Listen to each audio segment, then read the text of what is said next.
So I'm going to initially bring you guys a little bit down here. It's going to sound a little bit like a buzzkill kind of speech, but the end of my speech is the most important part, and that is where we go going forward. There's actually a positive silver lining to what we're dealing with today. We are facing essentially a war on humanity as we speak, and it's not just about the pandemic. People keep talking about the pandemic. I get it. It's a big issue. It's affecting a lot of people, but that is only a piece of the overall puzzle that we're witnessing take place today, and that is a war on humanity in general. It's not about money. Money is utilized in order to placate people, in order to control people, and weaken people, and make them dependent. That's what the monetary system is doing. However, that's not the end goal. It's not a bunch of elites going around saying, we want to make a bunch of money off of these people. That's a temporary thing that a lot of elites obviously are directly involved in, but that is not the goal. It then leads into control. That is not the goal either. People think this is about controlling humanity, controlling people to the slaughter. No, it's not about that either. You get control from the monetary aspect, but that isn't an ends. The reality that we're witnessing today is spiritual. It's to bankrupt humans of their humanity. I've been saying from the beginning, Bill Gates goes around and doing all these insane things, and you expect him to expect eventually to get lynched in the streets. I'm not saying anyone should do that. I'm not saying anyone should do that, but he knows that's eventually going to happen because eventually people will stand up. But he's not worried about that. And that should concern us more than anything else. He's not worried about that. Because to him, this is a spiritual war, and he thinks he's on the right side of it. He actually does believe he's on the right side of this. He believes and breathes what he's doing. He doesn't think that he's some evil overlord. He actually believes in what he's doing. And that belief system is based in ancient wisdom that he's been able to obtain, and most of us don't have access to. And I've done 37 documentaries now throughout the world in ancient sites, Egypt, Turkey, Iraq, Syria, you name it, throughout all of Africa. And the symbolism matches perfectly with their beast system that they're developing today. The idea is a Tower of Babel. It's biblical. It's to rid humans of their humanity. So, I wanted to go back a little bit. Marxism became a very popular thing back in the late 1800s into the early 1900s. And of course, all of us will agree, it doesn't work. Outside of a family structure, communism doesn't work. But it can be utilized as a tool to weaken people. But most people, when you fall into starvation after like 3 years into the Russian Revolution, for example, it doesn't look that attractive. When your family members are pulled into gulags, it doesn't look that attractive. That's why back in the 1910s, a group of bankers who involved associates of J.P. Morgan and international central bankers got together and talked about this idea of technocracy. You can still find newspaper prints from the 1910s about technocracy.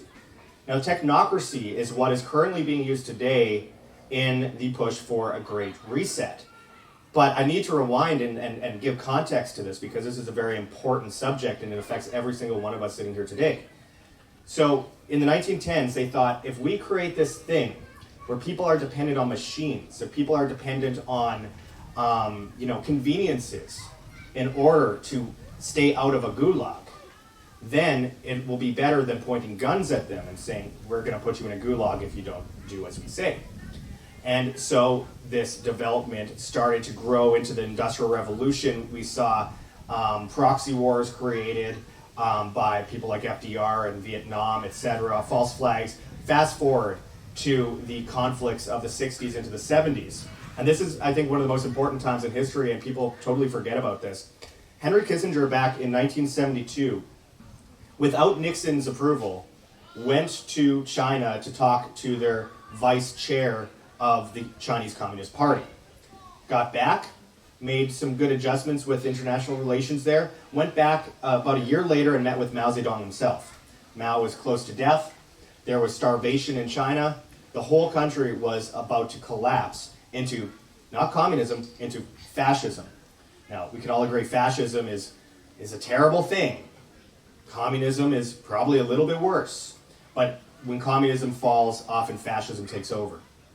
And Henry Kissinger's work in China got him the Nobel Peace Prize because he was able to prop up Mao during a starvation event, prop up China as a global superpower for trade in a time when things looked very uncertain there. He essentially saved China from economic collapse. And this led to this monopoly that we still see to this day. And the US complains, oh, China's our enemy. No, they're not.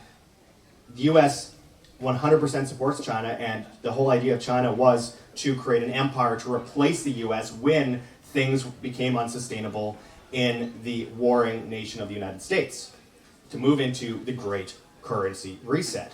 Fast forward to the late 1970s, Zbigniew Brzezinski in 1978, who was the defense secretary under Jimmy Carter, created a group called the Trilateral Commission.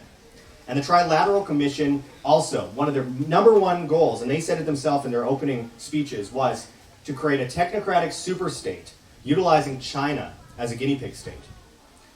And we saw China develop to such an astronomical level, nothing's ever been seen like it in world history, ever. Nothing has come close to how much China's developed in the last 40 years. And from there, you have this country that doesn't go to war with people. They don't go invade countries with their army. They do things in a very, very interesting way. They do things utilizing consent of the masses, convenience. They have devastated empathy in these places. They've destroyed religion to replace faith with the state in a way that no other country has been able to accomplish. Not even the USSR could come close to what they were able to do. And that's another thing I'll draw back to later, by the way. The USSR was propped up by the US government as well, following the collapse of the Soviet Union. It was this deal that the US made with the new Russian government that they're now going back on now. And people say, oh, Russia's very anti-establishment. Well, Russia's number one ally is China, so I don't know how anti-establishment that really is. Oh, and Israel. We can't forget about Israel. You know, those guys. Who here loves Israel? Anyone? No? No? Okay. Didn't think so. So the point is, they have created these alliances worldwide to make it appear as though we are looking at warring nations. The reality is, they are purposely destroying an empire in the United States, in Canada, in Europe, throughout Britain, in order to move into the new system of governance, which is not just China, it's Saudi Arabia, it's Turkey, it's Egypt, it's Russia, it's Iran, it's all these other countries. Now, several of those countries, a lot of us as freedom lovers have been defending for quite some time. Iran, for example, they haven't gone to war in 200 years with any other country. That's great. But that's not the point. It's not about wars. It's about what they are utilizing the social construct, or how they're utilizing the social construct to create the new system of governance. In the future, there won't be bombs flying overhead to take over a nation. There will be a bunch of complacent people sitting on their hands, begging for more entertainment, placated by drugs and video games. And that is the situation we're walking into today. In 2020, actually, I'll start with 2014. I told you, I'm totally just winging this. In 2014 in India, the government gave a bunch of people free bank accounts. And it seemed like a great idea. Oh, look at all these people that get free bank accounts. Modi's such a great guy. He's helping everyone out. All these homeless people, they could get basically equivalent to about, I think, $20 in their bank accounts. But they have to sign up for the digital system. And if you understand cashless societies, if your money's in the bank, it's not yours, it's a bank's. If your money's always going through the banks via digital transactions, legal tender laws, you never hold it in your hand, it's never your money, it's always the bank's, and you are essentially enslaved to the banking system and the government. So in 2014, India attempted to do this. Second most populous country in the world. They too are working with China. Historically, they've been enemies, but now they're working with China on this new BRICS system. And most people in India did not go along with it, mostly because it's one of the number one free market countries in the world. Everything's done with gold, with barter. The black market makes up over 60% of India. But they were still able to normalize this idea of a cashless society in India to such a degree that big cities are now heavily utilizing credit cards and these kinds of things. Now fast forward to 2015, the Canadian government put a thing in called a bail-in regime into their budget. A bail-in is not like a bailout. A bail-in is they just take the depositors' money out of their accounts to pay off their debts. And with depositor insurance, you get maybe 3% back, and many central banks have attempted to get rid of all depositor insurance in this case. And I said at the time, okay, well, that is going to be perfect in a cashless society. You can't even get your money out of the bank. You can't do a run on the bank. Fast forward to around 2018, the Canadian government put in their budget a CBDC plan to create a central bank digital currency, and they said they were advised on this by none other than Klaus Schwab at the World Economic Forum and Yuval Noah Harari. You know, Yuval Noah Harari, the guy who's right-hand man of Klaus Schwab, who recently said that he wants society placated on drugs and distracted by video games.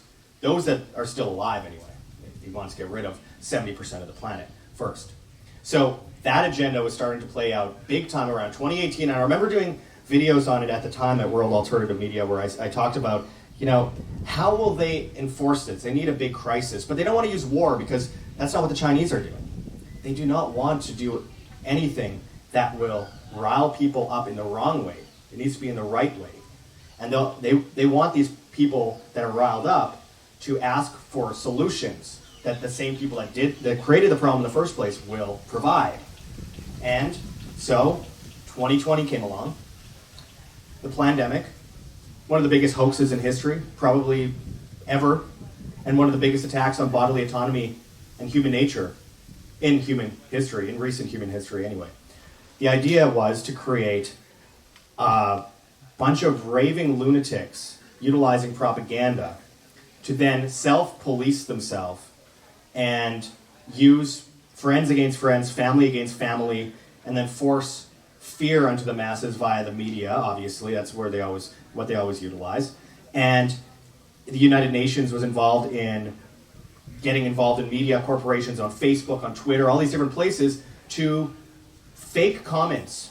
People were actually paid to fake comments, hundreds of thousands of people by the United Nations, to fake comments on different social media networks in order to make people believe that everyone thought this way, so I think this way too.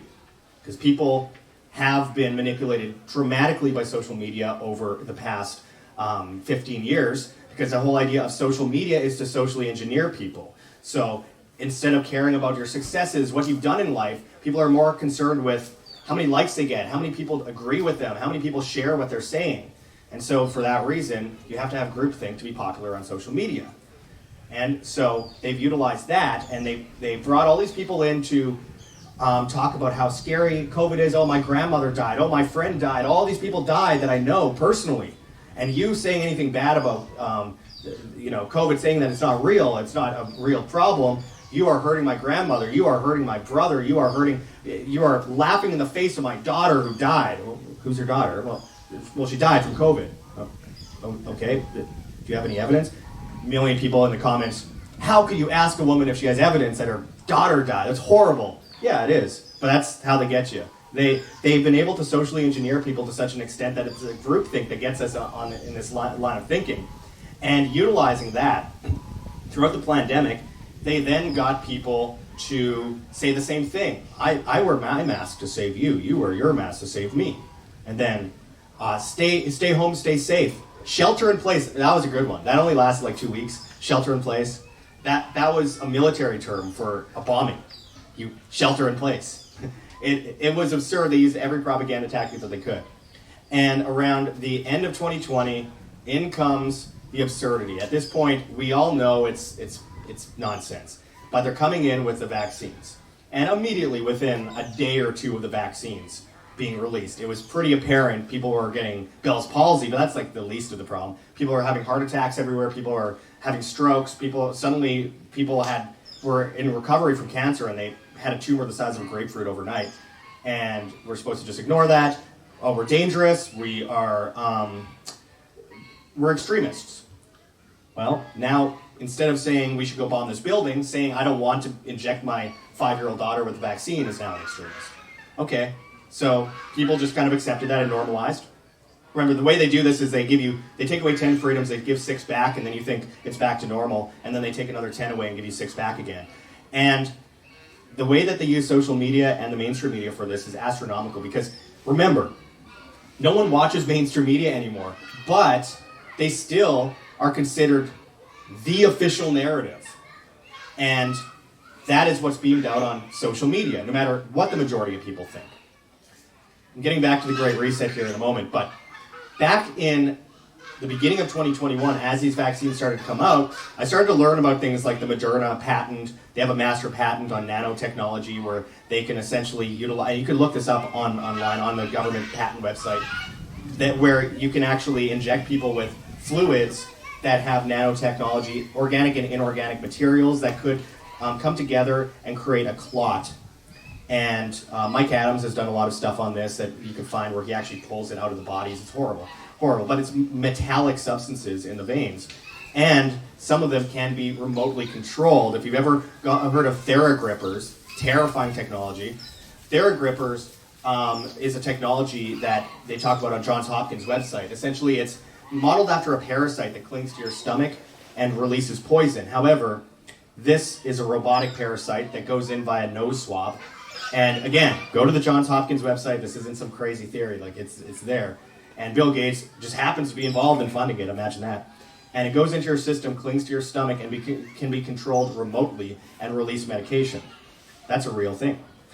And so when I'm seeing things like that in 2020 with the swab, and then in 2021, the Moderna patents on nanotech, I'm going, okay, people could call me crazy all day, I don't care. But it does seem like there's some shady business going on here. I'm pretty sure they're either just trying to kill people, and the people that aren't killed, they're being used as basically a transhumanist experiment of some kind.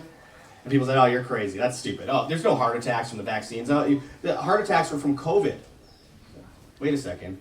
I seem to remember when everyone was getting so-called COVID, that every single person that had a heart attack was called COVID, and there was suddenly no heart attack deaths. And then with the vaccine, suddenly there's a 4,000% increase in heart attacks, and they then say, oh, but that's COVID.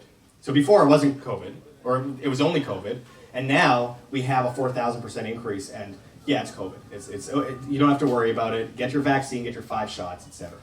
Now the CDC, by the way, has announced that it causes myocarditis. So success, I guess? No, not really. It's vindication we don't want. Moving forward, around the middle of 2021, Klaus Schwab announced on the World Economic Forum website, if we can get everyone to comply with lockdowns, masks, and vaccines, then we can get them to comply with climate lockdowns. We can get them to comply with carbon credits. And soon after, we saw the push come to shove of the 2020 spending spree that the government did. Again, controlled collapse. 25% of all currency ever created was in 1 month in 2020. And that went into the bonds market, which found its way into the stock market, which then was spent at all-time highs into the average business, and then the inflation skyrocketed, and next thing you know, you're paying twice or 3 times as much for a chicken. Point is, the idea is, the dollar goes down. They always wanted it. For years, they utilized the dollar to get us into weakness and dependence and poverty in order to destroy our ambitions, destroy our ability to sustain ourselves, so we always get more and more dumbed down, more compliant, eat crappier foods, and end up more and more sick. That's a way that they can control us.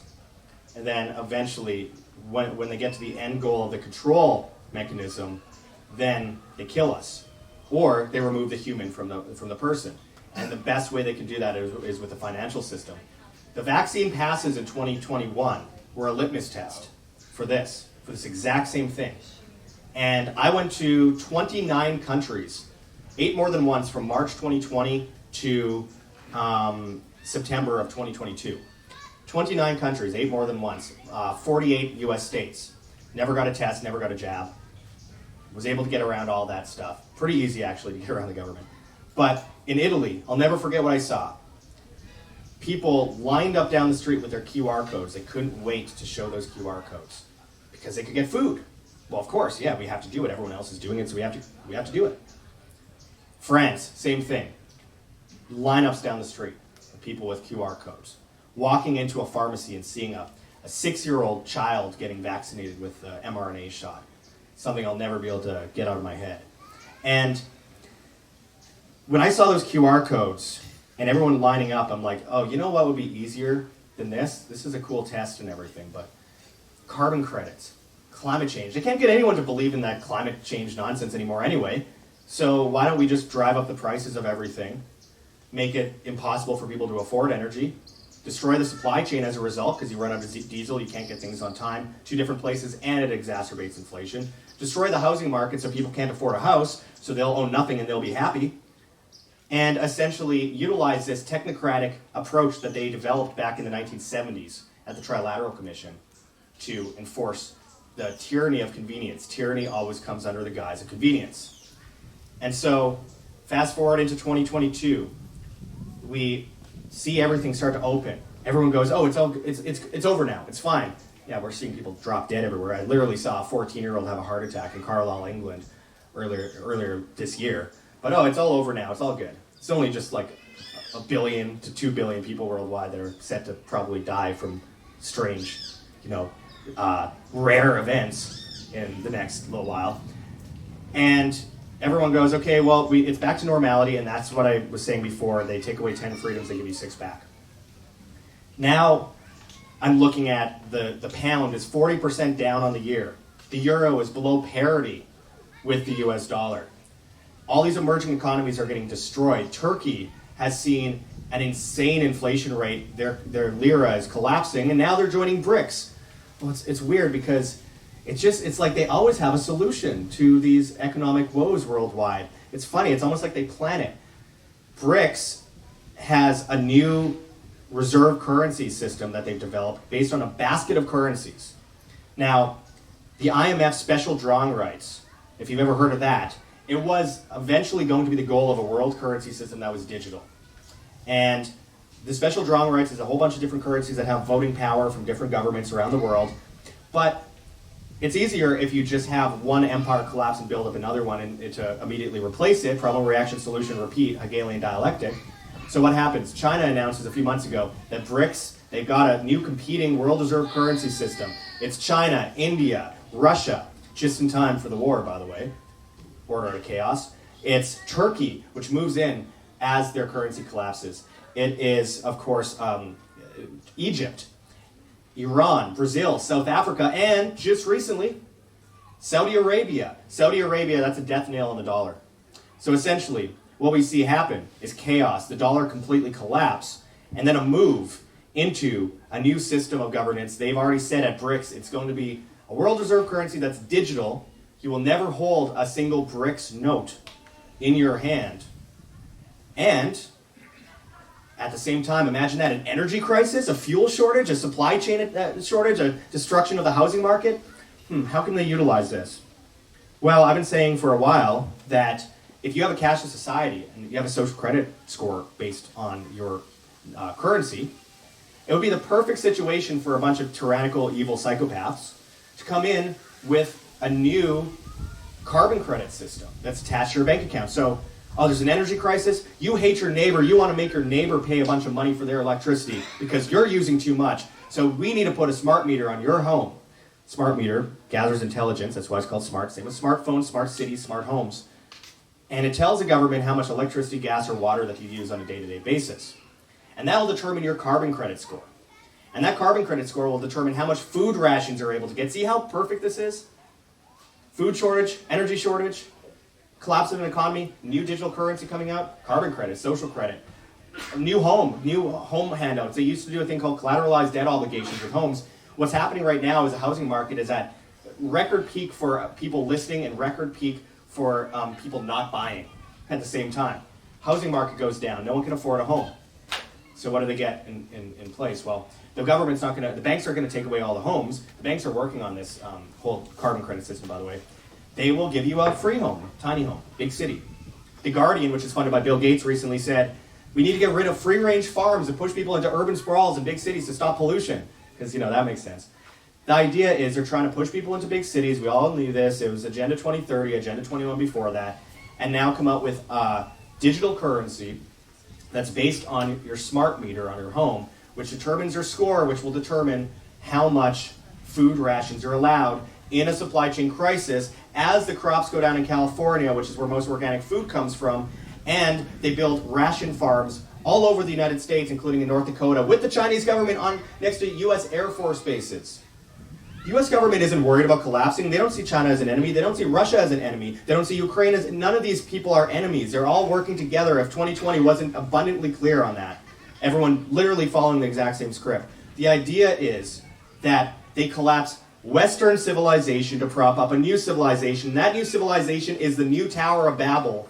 It is a cashless society. It's transhumanism. The people that don't die from this death shot will instead be placated, as Yuval Noah Harari said, by drugs and video games, the metaverse, the Internet of Things. They will sell off their remaining humanity, their independence, because humanity is based in independence and empathy, synonymous with freedom. We are the freedom, and that is what they are against. They don't care if you got a vaccine or not. They know that they can utilize the rest of this agenda to, because that was just a litmus test, to utilize QR codes and all these different things in order to force us into a system of convenience and tyranny. And we are almost there. A week ago, the Canadian government announced, because they see coming mandates for carbon credits, they're integrating carbon credits into a bunch of Canadian banks. The UK, a week ago, funny, it's happening all over the world at the same time, said they're coming in with a carbon credit system. It's not mandatory yet. It's not mandatory yet. Just like masks weren't mandatory yet until they were. And they bring in that carbon credit system in UK a week ago. Australia a week ago. Sweden. What happened a week ago also? G20, COP27, and the APEC World Government Summit. And John Kerry was over at COP27 and saying, we need governments, banks, and corporations to work together to create a carbon credit system in order to mitigate this energy crisis, to mitigate the supply chain crisis. Well, that's weird. Why would he say supply chain crisis? Well, because they will give us rations based on our carbon credit score. Now, they're not there yet. They're working on it. In Rome and Bologna in Italy, for example, they have a social credit system, but it's not enforced. It's just on a bunch of different apps that you can use if you want. They said, oh, it's not government, even though the mayor of Rome introduced it to the city at a big event, a big technology event. Oh, it's not enforced yet. This is the goal of these people, these psychopaths, and what comes next will determine the future of humanity. I want to be extremely clear. I have a lot of faith in humanity. I have a lot of faith in our future. But first, things are going to get crazy. And the only way that we win is by being independent and prepared. It's all good and fine to be intelligent and know all these, oh, I know this is coming, everything. I'm going to be fine because I know this stuff. Okay, do you have at least 2 months of water backed up? Do you have water filters? Do you have storable foods? Do you have seeds to plant in the ground? Do you have a weapon to defend all that stuff? Do you have a good community around you to come to your rescue if you need it? Do you have ways to spend money outside of the banking system? If one of those things is missing from that picture, you're not ready. I'm sorry. It's just the way it is. I don't want to be the bearer of bad news there, but you're not ready if one of those things is missing.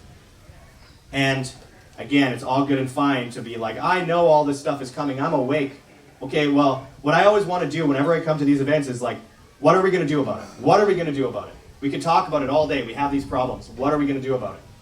And that's why, we have one of the most important jobs in human history before us. It is such an honorable time to be alive. It's such an amazing time to be alive. It's scary, but it's an amazing time to be alive. Because we get to write the history books. We get to create a new civilization. We get to replace these psychopaths. We get to create our own economic system, governance structures. I'm an anarchist, but there's going to be governance structures. I hate to admit it. And we get to create all of the enterprises that replace this old system. The only thing is we have to do it faster than they're doing it. The free market is always better than the state and better than the controlled, centrally planned market. However, we've spent a lot of time talking about things and not doing them. So I think it is an absolutely honorable time to be alive, to be able to say, I see what's coming, but I'm going to do something about it, and I'm going to write that book. I'm not going to let them write the book. I'm going to write the book. There's going to be a great reset. That reset is going to last a period of time. And we are going to have to live through it, and we're going to have to build through it, and deal with the trauma that's going to come with it, much like we had to deal with the trauma that came with the lockdowns or restrictions, our family members not talking to us, our friends not talking to us, getting fired from jobs, being pushed out of the system. We're going to have to deal with that. But we should be so honored to be tested in such a way to come through on the other side stronger, resilient, didn't get the jab, not going to be enslaved to the cash society, not going to be enslaved to carbon credits, not going to sell our soul for some conveniences. That's better than any of these people that get their goodies from the government can say. So I've been saying, as far as solutions go, privacy coins. Get into privacy coins. Never mind Bitcoin. Look, I'm a fan of Bitcoin, all that. I've been in Bitcoin since 2013, but never mind that. Get into privacy coins, into technologies that cannot be traced and tracked. Get gold and silver. Have something physical. Have something private that's digital.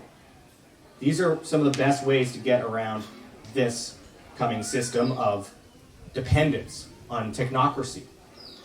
Again, if there's a war on humanity, the solution is to be more independent and be more empathetic. Those two need to be together. And build. Leave and build. Get out of big cities. Get a community together of some kind. It doesn't need to be a commune or something. You don't have to go into the woods with 100 people and, dance around naked in the mud. Build homes. Be a few miles away from each other. It's fine. But exit the big cities and build. Their goal, and recently I saw something on TikTok, ironically Chinese government owned, there was a special agent that was asked about his time as a spy for the CIA, and he was asked by his daughter, what is the most safe place to be in America? And he said, in no big cities. No big cities are safe to be in. And she said, why? And he said, I can't tell you that. We need to exit big cities, get into small towns, get into rural communities, get close to the supply chain, be able to grow our own, build our own. The conveniences that we have today are what holds us back. And it's no one's fault here. We've all been brought up into it. We've all been normalized to it. It's almost impossible to avoid. We all have technologies. We all have electricity. We all have running water. We all have these things that we grew up with for the most part that force us to be normalized to that. And anything else seems like a problem. It seems like it's a lot of work. Oh, we have to essentially, give up these conveniences. Well, again, tyranny comes under the guise of convenience. If we can exit the system, go back to what made humanity so great for 250,000 years. 250,000 years, people lived in the wilderness. They got their own food. They got their own water. Their immune systems were great because they drank from swamps like this. I wouldn't recommend it, but hey. And they survived and built up a civilization, multiple civilizations. In fact, over 1,000 civilizations throughout history. From the Sumerians to the Egyptians to the Mayan to the Olmec. They've been able to do this time and time again. Human beings are amazing. They have logic that most animals cannot quite comprehend. We're able to build things and do things in a way that most living creatures can't. But we don't take advantage of it. We live in a world placated, staring at our phones. Even if you're on your phone and spreading information about how bad these, psychopaths are, you need to wake everyone up about the vaccine. I get it. But we're still staring at our phones all day. The best thing we could do is build, grow our own, start families, and live by example. Because the Tower of Babel is being built. And it's being built in big cities. And if you want to survive it when it comes crashing down on everyone's heads, you don't want to be anywhere near it within a 100-mile radius. And keep in mind, and I know I keep going back to buzzkill things, but here's the thing. Bill Gates is buying up highways all across the United States. In Mexico, there's one in Punta Mita, just over here. He's buying up highways in Africa and Asia and in Europe. And the idea is to have that carbon credit score that you scan that QR code to get from town to town. Eventually, it's going to happen. There's no way it's not going to happen. And that's just another reason why don't be next to giant highways, don't be next to big cities. Doesn't mean run away, it means build. There's no running away from what's happening. It's going to happen. It's about surviving it, growing through it, and writing the book once it all comes crashing down. Because inevitably good overcomes evil, and I believe in God. I'm a believer in God, and I have faith that we are going to win. But give it like 5 to 10 years and build. And when you come out of it, you're going to be an expert at all those things. You're going to be able to be an influence to the people that came before you, or that come after you, that wonder, how are you able to do all these things? Well, good times create weak men create hard times. We're between weak men and hard times create strong men or women. Point is, we are on that crossroads right now, and I think there's been no better opportunity in the history of humanity than what we have before us today. And I thank God every day that I wake up in this insane, fucked up world, because I get to write the book, you get to write the book, and we get to change this. We don't have to just go into a library and read about better men that lived 300 years ago, that did something at some point. We are those people. And look, the clock is ticking, but I'm already seeing a lot of evidence that here in Mexico, specifically, where we can find the supply chain an arm's length away, that we are winning on the ground. As far as public narrative, and as far as community, and yes, there's always going to be drama in communities. Doesn't matter. Put it to the side. Just deal with what's important. Those closest around you, yourself, your family, your friends, build, grow. Here in Mexico, in Puerto Vallarta, I got down here in March 2020, and since at one point in January of 2020, there's about 3,500 Freedom people living around the Bay. Now, when they got rid of the lockdowns and the restrictions and all that stuff, a lot of people left, went to Canada, went to the United States, went to Australia in some cases. Oh, it's okay, it's over now. You can't help everyone. But we've been able to form friendships, alliances. We have meetups every Sunday, usually. Not this weekend because this is happening, so just come here instead. And we are every week meeting new people that we've never met before that are becoming parts of our community, important parts of our community. We'll go out, get drinks with us, go out to a restaurant with us. We'll go out and flood businesses, in many cases, that were never restrictive during the lockdowns and got attacked by the government, by the police, and by a bunch of Canadian Karens that show up here to have a bunch of margaritas on the beach and 10 vaccines. They, would go and call the police on all these businesses. And we had the ability to go with a big group of people and just flood it with business several days in a row and make them a bunch of money, because we had that power to do that. And it made them feel like they had a sense of community too, that someone would watch their back. Those are just little ways that we're helping to try and, keep this town, this community alive. In many ways, when the vaccine pass came in, it lasted 1 week. 1 week. What happened was they came in with a vaccine pass because a Canadian woman that runs a page here called Everything You Need to Know about Puerto Vallarta. Puerto Vallarta, Everything You Need to Know. Trisha Lyman, saying her name, I don't care, sue me. And she went to the city government and petitioned them to bring in a vaccine passport in Puerto Vallarta because she said it would bring them more tourism. Every hotel was empty in like 3 days. No one was booking because it was like the only place that had a vaccine pass anymore. Everywhere else got rid of it. Puerto Vallarta has one. So what we did was I went to 83 businesses in a row knocking on doors. I had to explain to my girlfriend why I had 16 stamps from strip clubs on my arms from one night. And all because you can't possibly have fun at 16 strip clubs in Puerto Vallarta, I promise you. I went to all these places, talked to the owners, explained the law to them, and told them how they cannot be shut down. It's not a law, it's not a mandate, it's an acuerdo, it's an agreement. It's an agreement. They scare the places into thinking they'll be shut down.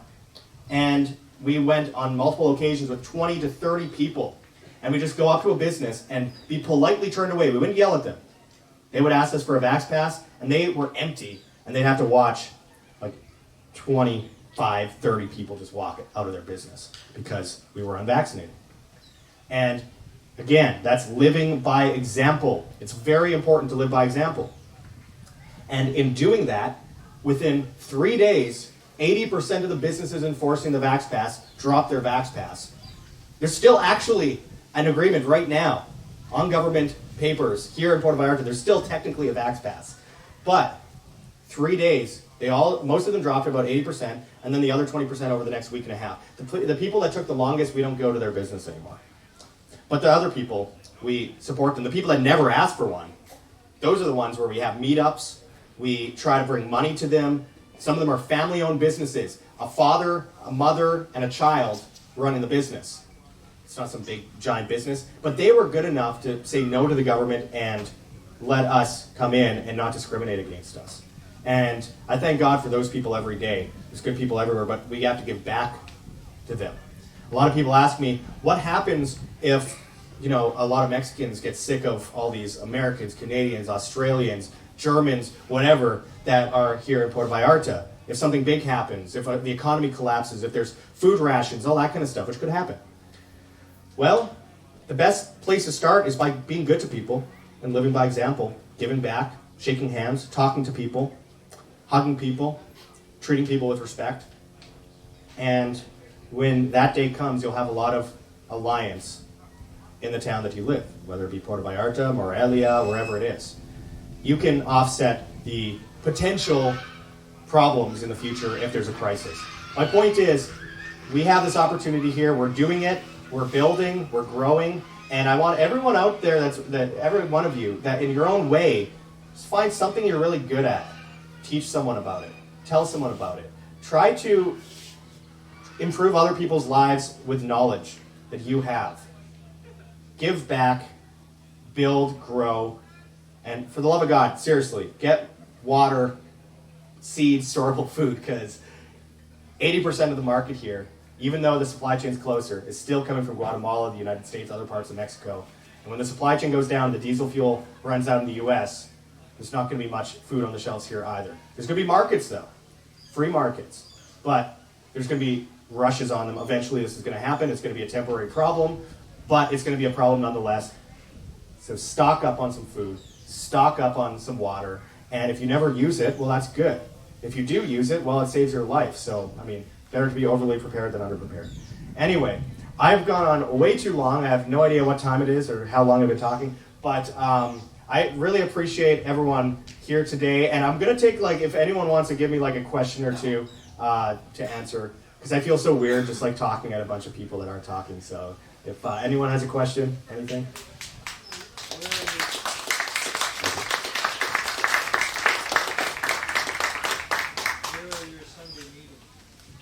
So we have our Sunday meetings at a whole bunch of different places around town. We have them often at a place called Burning Burritos. We have them at a place called Mama Caguamas. We have another place that we go to sometimes called Mango's Beach Bar. It depends on the size of the crowd. In high season, we could get 150 people at one meetup. And for that reason, we have to expand to bigger places and do a whole bunch of reservations and stuff. But then in the down season, we go to smaller restaurants and bars.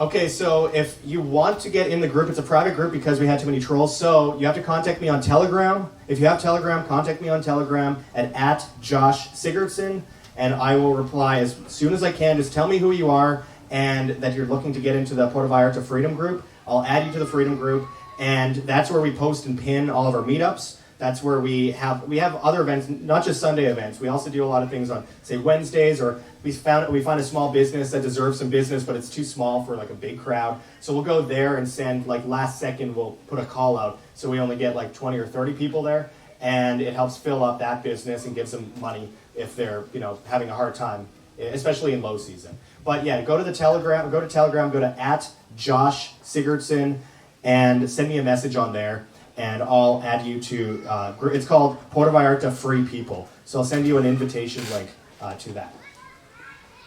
All right, anyone else, or good? All right, well, I appreciate everyone coming out, and this is a really cool event. It's great to actually see some faces that aren't from Puerto Vallarta. I'm seeing among the crowd, which it's always good to meet new people that are kind of abandoning the old system, the old tyrannical system, and building in their own way. And great to talk to some of you off around the lunch or food area. And anyway, for everyone, just so you know, World Alternative Media. I'm on band.video, BitChute, Odyssey, Rumble, and Brighteon. Again, that is World Alternative Media. Go subscribe on there. I post 1 to 3 videos every day, and that's where you can find me. Anyway, appreciate it. Thank you. Step through the portal.